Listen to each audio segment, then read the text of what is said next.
안녕하세요 여러분, 성공합시다.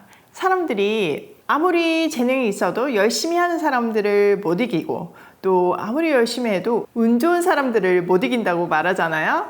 그런데 그보다 한 수 위의 사람들이 있어요. 오늘은 그 내용을 한번 보도록 할게요. 자, 선악과 아래서 하나님의 왕권을 인정하는 셋 계열과 가인 계열로 나뉘었어요.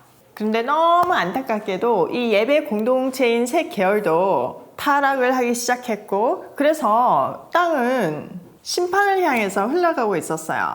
그래서 하나님이 노아의 홍수라는 심판의 강수를 둘 수밖에 없었어요.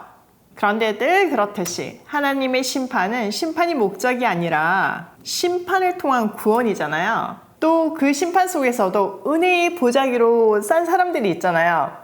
그 사람들이 바로 우리잖아요. 자, 정말 그런가 볼게요. 1절. 사람들이 땅 위에서 드러나기 시작하더니 그들에게서 딸들이 태어났다. 창세기 1장에 생육하고 번성하라는 하나님의 축복의 말씀대로 사람들이 땅 위에 번성하기 시작했어요. 그들에게서 딸들이 태어났대요. 여기서 굳이 사람이 아니라 딸들이라고 명시하는 것은 뭔가 의도가 있겠죠? 네, 맞아요. 바로 2절에 하나님의 아들들과 대조를 이루고 있어요. 자, 2절. 하나님의 아들들이 사람의 딸들의 아름다움을 보고 저마다 자기들의 마음에 드는 여자를 아내로 삼았다.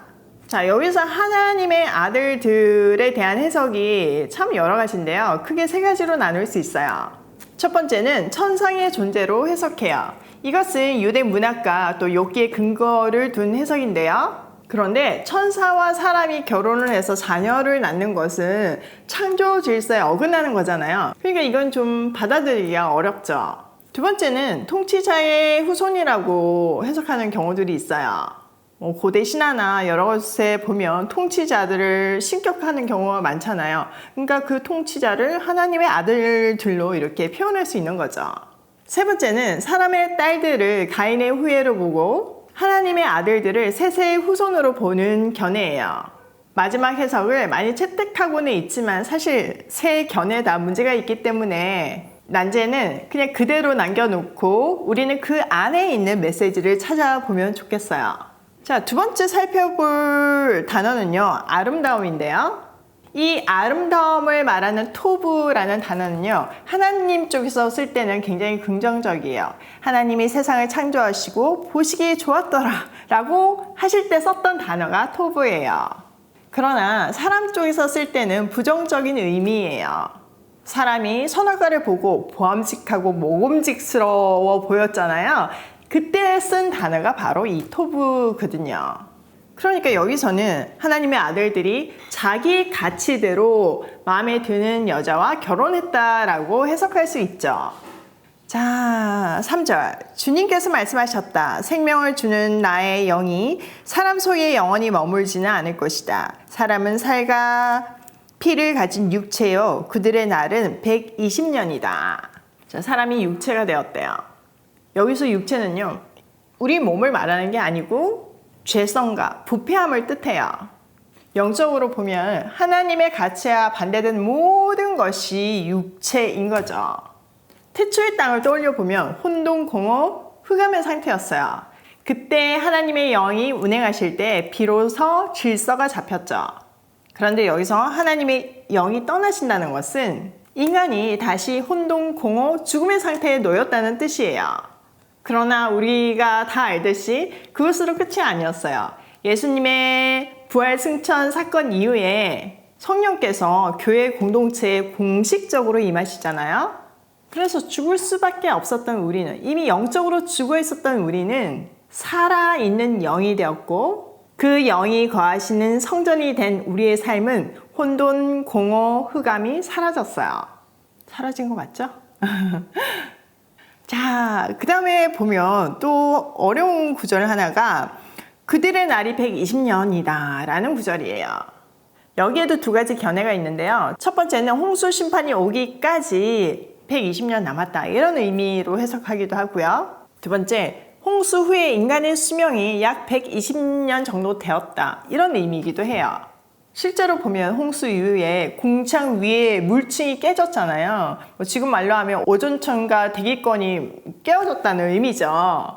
그 결과 유해 물질이 막 들어옴으로 해서 인간의 수명이 급격히 줄어든 것은 사실이에요. 그러니까 이 두 의견 다 일리는 있는 주장이죠. 여기서 가장 중요하게 봐야 되는 거는 한 영혼이라도 더 돌아오기를 기다리시는 하나님의 숨겨진 마음을 읽어야 하는 거예요. 마치 심판의 메시지를 담은 무드셀라의 인생이 969세 하나님의 오랜 기다림을 보여주는 인생이 된 것처럼요. 4절 그 무렵에 그 외에도 얼마 동안 땅 위에는 네피림이라고 하는 거인족이 있었다. 그들은 하나님의 아들들과 사람들의 딸들 사이에서 태어난 자식들이었다. 그들은 옛날에 있던 용사들로서 유명한 사람들이었다. 자, 하나님의 아들들과 사람의 딸들 사이에서 네피림이라는 거인족이 태어났어요. 자, 이 네피림은 민수기 13장 33절에서도 찾아볼 수 있는데요. 정탐꾼들이 지금 이제 가나안을 가보잖아요. 그런데 네피림의 후손이 아낙 자손들의 엄청난 그 체구와 또 무기에 완전 쫄아가지고 그들에 비하면 우리는 메뚜기다 이렇게 말하는 장면이 있잖아요. 그들의 선조가 이렇게 등장을 하게 된 거예요. 이 거인족들의 특징은요, 용사로서 유명한 사람들이었어요. 아주 난폭하고 기골이 장대한 그런 사람들이었다는 것을 알 수 있죠.